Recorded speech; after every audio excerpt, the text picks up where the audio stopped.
Si vous êtes un travailleur autonome, mais votre revenu net n'est pas suffisant pour être approuvé avec une banque régulière, ne vous inquiétez pas, j'ai la solution parfaite pour vous. On les appelle des banques virtuelles, connues aussi sous le nom de prêteurs B ou banques alternatives. Les autres ont un programme spécial pour aider les travailleurs autonomes. On appelle ce programme Revenu établi. À la place de regarder vos déclarations d'impôts des 2 dernières années, on va seulement vous demander vos relevés bancaires de votre entreprise des 12 derniers mois. Si par exemple vos revenus nets déclarés sur les impôts est de 70 000, en utilisant le programme Revenu établi, on pourrait avoir un revenu établi pour vous de plus de 100 000. Comment et pourquoi on fait ça? Les banques virtuelles sont au courant du fait que le revenu net est un montant qui a été établi par des comptables en utilisant toutes les techniques possibles de comptabilité. Mais à la fin de la journée, le plus important pour un prêteur, c'est de savoir qu'il va se faire payer.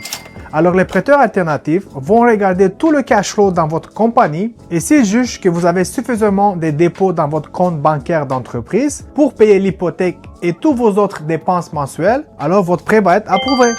Et je sais que certains vont dire « Mais Christian, le taux d'intérêt est plus élevé et il faut payer des frais pour ce type de transaction. » Et à ça, je réponds « La différence des taux n'est pas grande. Par exemple, pour un refinancement avec une banque régulière, le taux peut aller jusqu'à 4,40 %, mais pour un 2 ans fixe avec un prêteur alternatif, le taux commence à 4,89 %. Donc pour une hypothèque de 500 000, on parle d'environ 100 $ de plus par mois, compris à payer, pour réaliser votre projet hypothécaire.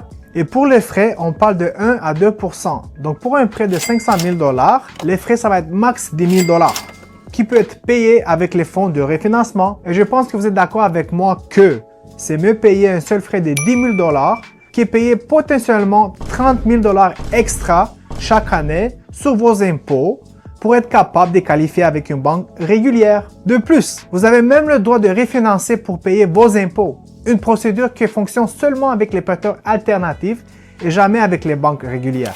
C'est tout pour aujourd'hui. Visitez mon site web.